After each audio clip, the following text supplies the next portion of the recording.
పల్నాడు జిల్లా చిలకలూరిపేటలోని బొప్పూడిలో వెంకటేశ్వర స్వామి దేవస్థానం అభివృద్ధి కార్యక్రమాలకు గవర్నర్ శ్రీకారం చుట్టారు. 10,95,00,000 రూపాయల వ్యయంతో పుష్కరిణి ఘాట్ రోడ్ నిర్మాణ పనులకు గవర్నర్ అబ్దుల్ నజీర్ భూమి పూజ చేశారు.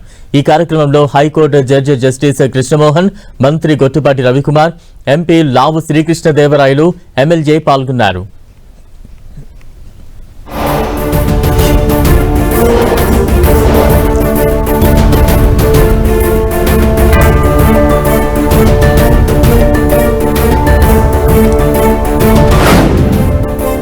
మంగళగిరి నియోజకవర్గంలో పర్యటించిన మంత్రి లోకేష్ 18 కోట్ల రూపాయలతో 6 ఎకరాల్లో చేపట్టే మోడల్ రైతు బజార్ నిర్మాణ పనులను శంకుస్థాపన చేశారు. నియోజకవర్గ ప్రజలు, రైతుల అవసరాలను దృష్టిలో ఉంచుకుని నిడమరు రైల్వే గేటు దగ్గర అత్యాధునిక హంగులతో మోడల్ రైతు బజార్ను ఏర్పాటు చేయడం జరుగుతుందన్నారు మంత్రి లోకేష్.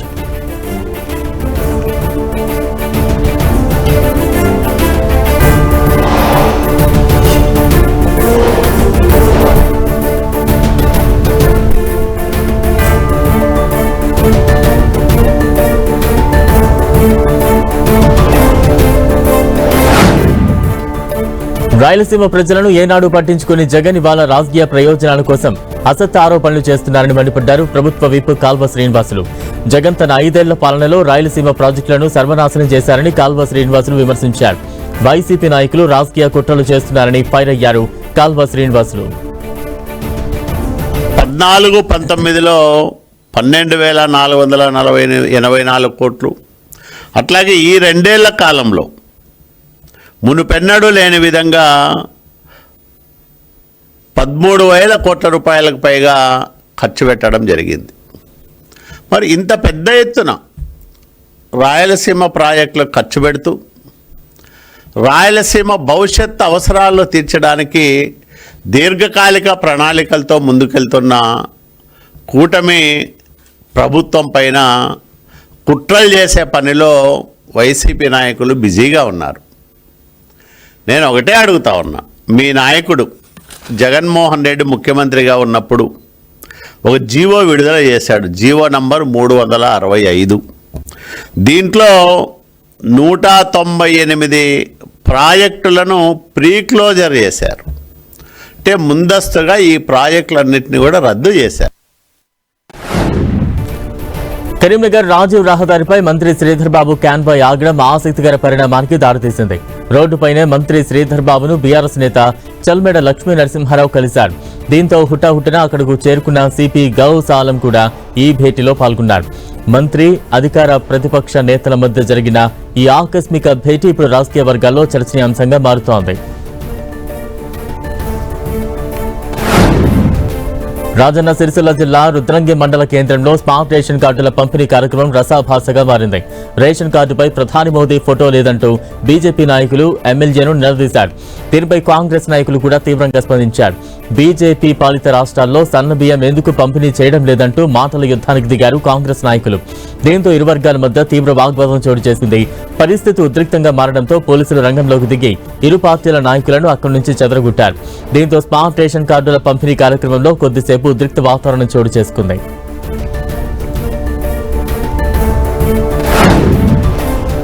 ఇరుముడి సినిమాలో హై స్కూల్ టీచర్ పాత్రను చూపించిన తీరు చాలా అభ్యంతరకరంగా ఉందని పీడీఎఫ్ ఎమ్మెల్సీ బొర్రా గోపిమూర్తి ఆగ్రహాన్ని వ్యక్తం చేశారు. ఈ విషయంలో అభ్యంతర దృశ్యాలను తక్షణమే తొలగించాలని డిమాండ్ చేశారు. సీలేరు జెడ్పీ ఉన్నత పాఠశాలతో పాటు ప్రభుత్వం అందించిన యూనిఫామ్ దృశ్యాలను నేరుగా చూపించాలని అన్నారు.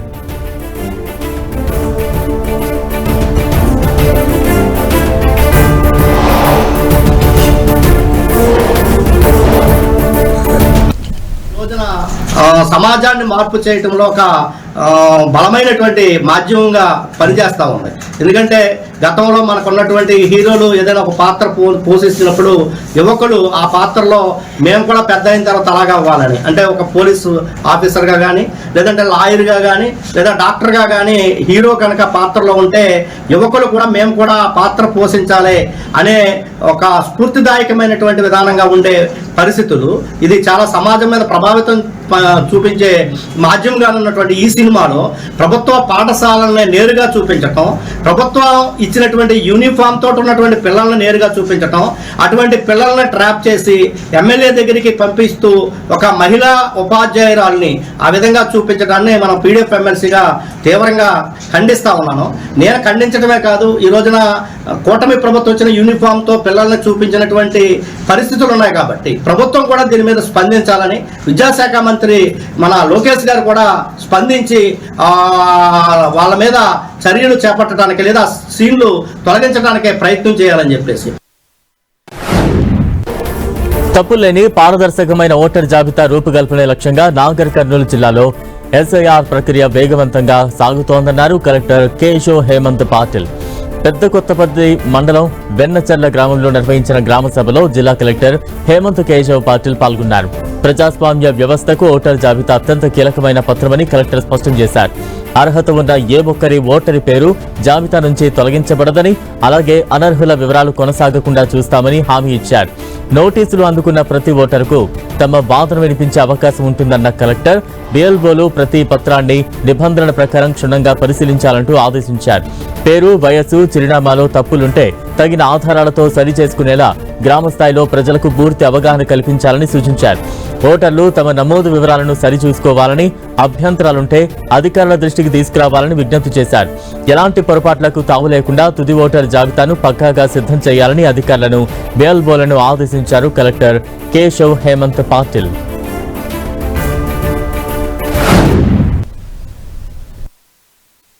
మీ పేరు వచ్చింది, మీ జాబితా కరెక్ట్ చేయాలి అంతే. నాకు ఇప్పుడు ఏం ఇన్ఫర్మేషన్ ఉంది, దీంట్లో ఏం కనపడుతుంది అంటే ఎస్ఆర్ ఎక్సర్సైజ్ మంచిగా జరిగింది, నోటీసెస్ కూడా చాలా తక్కువనే ఉన్నాయి. ఈ రోజు అందరికి హియరింగ్ నోటీస్ వచ్చింది, కరెక్టేనా? ఎంతమంది పిఎల్ఓస్ ఉన్నారు? ఊరికి 3 ఉన్నారు. ఈ రోజునే హియరింగ్ అందరిదే డాక్యుమెంట్ కలెక్ట్ చేశారా? ఓకే. వాళ్ళకి ఏమేమి డాక్యుమెంట్స్ కావాలని అది కూడా చెప్పడం జరిగిందా? సరే. దీని తర్వాత కూడా మీకు నిబంధనలు ఉన్నాయి, సూచనలు ఉన్నాయి, సలహాలు ఉన్నాయి. అట్లా ఉంటే మీరు ఇచ్చేయండి, దీనికోసం పెట్టేసాం. నెల్లూరు జిల్లా చేజర్ల మండలం ఎన్బి కండ్రిక జిల్లా పరిషత్ ఉన్నత పాఠశాలలో విద్యార్థులకు శక్తి యాప్ వినియోగంపై అవగాహన కార్యక్రమం నిర్వహించారు. చేజర్ల ఎస్ఐ అయ్యప్ప ఆధ్వర్యంలో జరిగిన కార్యక్రమంలో గుడ్ టచ్, బ్యాడ్ టచ్ పై వివరించారు. సోషల్ మీడియాకు దూరంగా ఉండాలని, ప్రతిరోజు న్యూస్ పేపర్ చదవాలని, బాలికల పట్ల ఎవరైనా అసభ్యంగా ప్రవర్తిస్తే వెంటనే తల్లిదండ్రులు, ఉపాధ్యాయులు లేదా పోలీసులకు సమాచారం ఇవ్వాలని సూచించారు ఎస్ఐ అయ్యప్ప.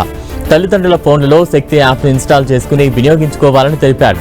చెడు అలవాట్లకు దూరంగా ఉండి బాగా చదువుకుని ఉన్నత స్థాయికి ఎదగాలని విద్యార్థులకు సూచించారు.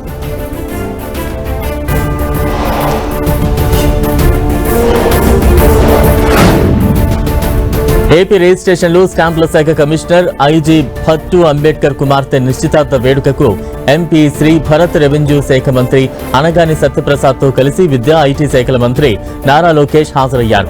మంగళగిరిలోని సీకే కన్వెన్షన్లో జరిగిన నిశ్చితార్థ వేడుకలో పాల్గొని కాబోయే వధూవరుల జహారిక, రాహుల్ దీప్లను ఆశీర్వదించారు.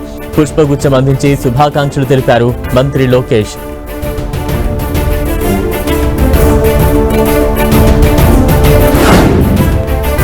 శ్రీకాకుళం జిల్లాలో సంచలనం సృష్టించిన వృద్ధురాలి మర్డర్ కేసును పోలీసులు ఛేదించారు. నోటరీ కోసం అడ్వకేట్ దగ్గరకు వచ్చిన చిన్నమ్మడిని దారుణంగా హత్య చేశారు. అడ్వకేట్ తన కుటుంబ సభ్యులతో కలిసి వృద్ధురాలి ప్రాణం తీసిందని పోలీసులు వెల్లడించారు. ఆమెను సిత్తుతో కొట్టి చంపి అనంతరం డెడ్ బాడీని వంశధార కాలువ ప్రక్కన పడేశారని పోలీసులు తేల్చారు. ఈ కేసులో 5గురిని అరెస్టు చేశామన్న ఎస్పీ మహేశ్వర్ రెడ్డి, నిందితుల నుంచి 24 తులాల బంగారం, 6 తులాల వెండి స్వాధీనం చేసుకున్నామన్నారు.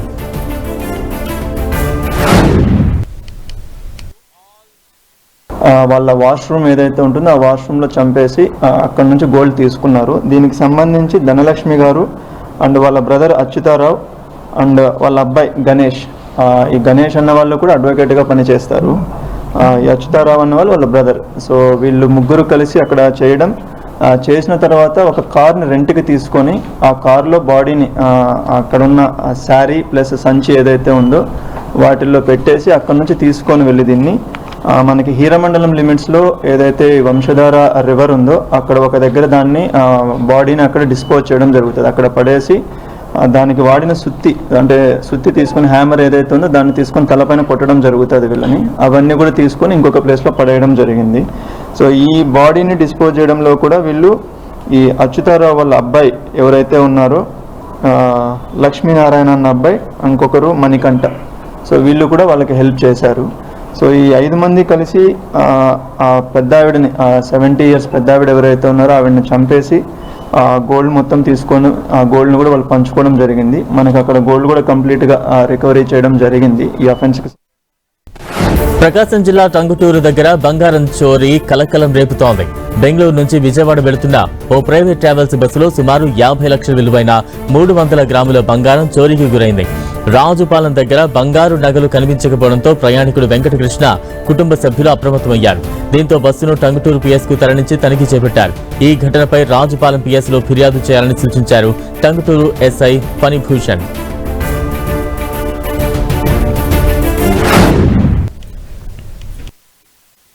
12-1 అలా పడుకున్న తర్వాత మళ్ళీ 5 o'clockకి వాష్రూమ్కి ఆపిన తర్వాత నేను బస్సు దిగుతూ జిప్ ఓపెన్ చేసి చూస్తే ఈ బ్యాగ్ ఉంది, కానీ ఈ బ్యాగ్ లేదని చెప్పేసి మా వారికి వెంటనే చెప్పాను. ఈలోపు ఆయన ఒకవేళ బ్యాగ్ ఇంట్లో మర్చిపోయామేమో అని చెప్పేసి చెక్ చేసామండి, కానీ ఇంట్లో కూడా లేదు బ్యాగు. ఫ్రెండ్స్కి ఫోన్ చేసి లాక్ ఓపెన్ చేసి మొత్తం చెక్ చేసిన తర్వాత కంప్లైంట్ ఇద్దాము, ముందే ఇస్తే బాగుండదని చెప్పేసి చెక్ చేసాము.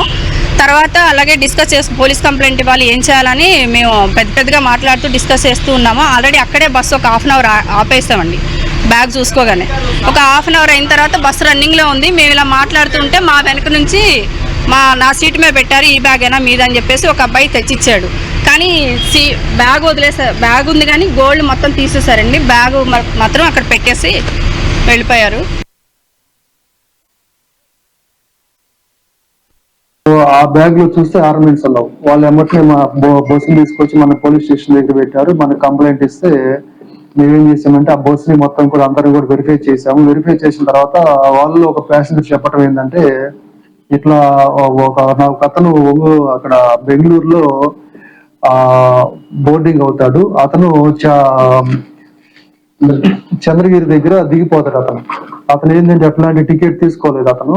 తర్వాత అతను ఇవ్వాల్సినటువంటి అమౌంట్ కంటే కూడా ఎక్కువ అమౌంట్ ఇస్తాడు. అతనికి ఒక 25 years అని చెప్పారు అక్కడ. అతని కాంటాక్ట్ నెంబర్ కూడా ఈ డ్రైవర్ కి రాంగ్ నెంబర్ ఇవ్వడం జరిగింది అది. సో అతన్ని దీంట్లో ప్రైమ్ సస్పెక్ట్ గా చేస్తున్నాము. మోర్ ఓవర్ వస్తువు పోయింది కూడా అది రాజుపాలెం దగ్గర కాబట్టి వీళ్ళని త్వరగా రాజుపాలెం పోలీస్ స్టేషన్ కి వెళ్ళి కంప్లైంట్ చేస్తే, రాజుపాలెంలో అక్కడ ఆల్రెడీ వాళ్ళ టాయిలెట్ దిగారు కాబట్టి అక్కడ దిగినటువంటి ప్యాసింజర్లు కానీ లేకపోతే ఆ చంద్రగిరి దగ్గర దిగినటువంటి వ్యక్తి ఎవరైతే ప్రైమ్ సస్పెక్ట్ ఉన్నాడో వాడు కానీ చేసి ఉండొచ్చు అని చెప్పేసి దాని మీద మేము వీళ్ళకి డైరెక్ట్ చేయడం జరిగింది. శ్రీకాకుళం జిల్లా పాత్రివలస విజయదుర్గ అమ్మవారి ఆలయంలో చోరీ కలకలం రేపింది. అర్ధరాత్రి ఆలయ తాళాలు పగలగొట్టి 1.5 తులం గోల్డ్, 4 kgల వెండి ఆభరణాలు ఎత్తుకెళ్లారు దొంగలు. ఆలయంలో ఉన్న సీసీ కెమెరాలను పగలగొట్టి పక్కనే ఉన్న బావిలో పడేసి పరారయ్యారు ఆ దుండగులు. క్లూజ్ టీమ్, డాగ్ స్క్వాడ్ సాయంతో దొంగల కోసం పోలీసులు గాలిస్తూ ఉన్నారు.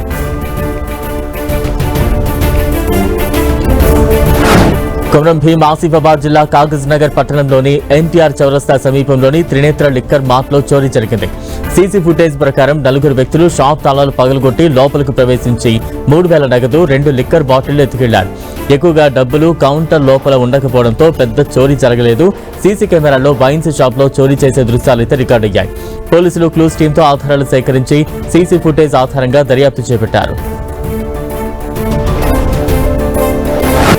జగిత్యాల జిల్లాలో పుష్ప సినిమా తరహాలో అక్రమ మద్యం తరలిస్తుండగా మెట్పల్లి ఎక్సైజ్ అధికారులు పట్టుకున్నారు.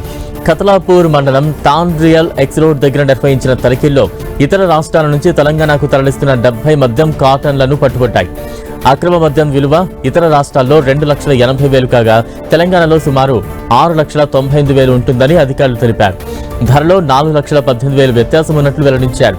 వాహనం బయటకు ఖాళీగా కనిపించిన లోపల ప్రత్యేక కారులో ఏర్పాటు చేసి వాటిలో మద్యం దాచారు అక్రమదారులు. దాద్రా హవేలీ డయూ డామన్ ప్రాంతాల నుంచి తెలంగాణకు మద్యం తరలిస్తున్నట్లుగా గుర్తించారు అధికారులు. కదలాపూర్ మండలంలోని బెల్ట్ షాపులను లక్ష్యంగా చేసుకుని సరఫరా చేస్తున్నట్టు తెలిపారు. మహారాష్ట్ర భీవండికి చెందిన ప్రవీణ్ పై నిఘా పెట్టి ఈ రవాణాను ఛేదించినట్లు పేర్కొన్నారు. మెట్పల్లి ఎక్సైజ్ సిఐ వినోద్ రాథోడ్ ఆధ్వర్యంలో జరిగిన ఈ ఆపరేషన్లో అక్రమ మద్యం స్వాధీనం చేసుకున్నారు. చాకచక్యంగా వ్యవహరించిన ఎక్సైజ్ సిబ్బందిని ఉన్నతాధికారులు అభినందించారు.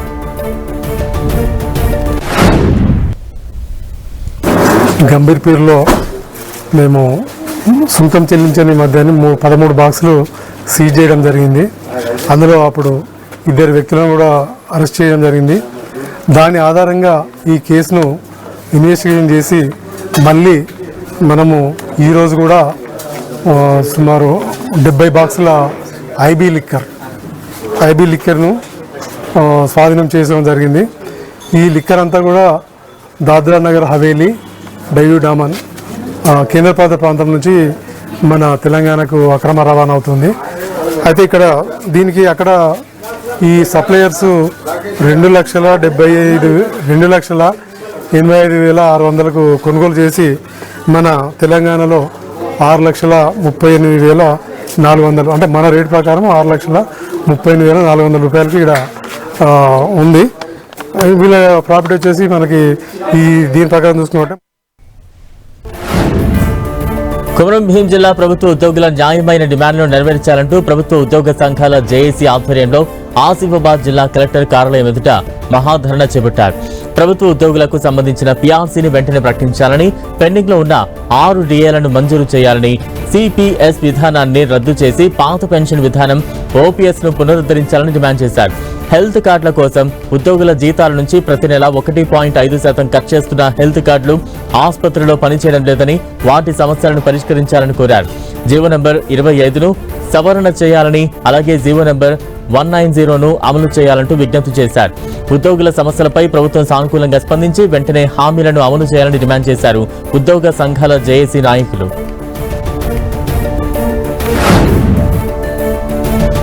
పాలనలో మన ఉద్యోగులకు ఉన్నటువంటి సమస్యలను నీరుగారుస్తూ మరి మనకు రావాల్సిన 2018 నుంచి ఏదైతే పిఆర్సీ ఉంది అది పెండింగ్ లోనే ఉంచారు.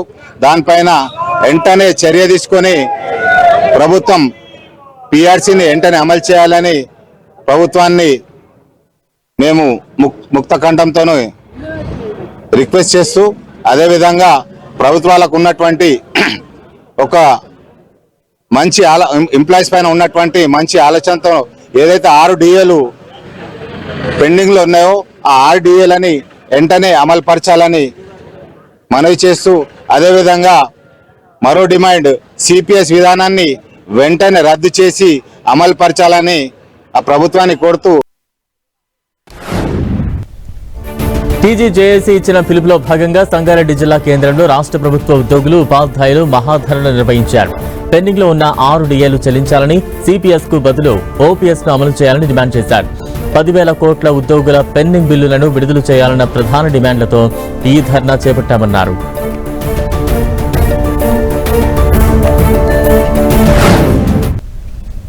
ఇవి బులెటిన్ విశేషాలు. Stay tuned to 10 TV.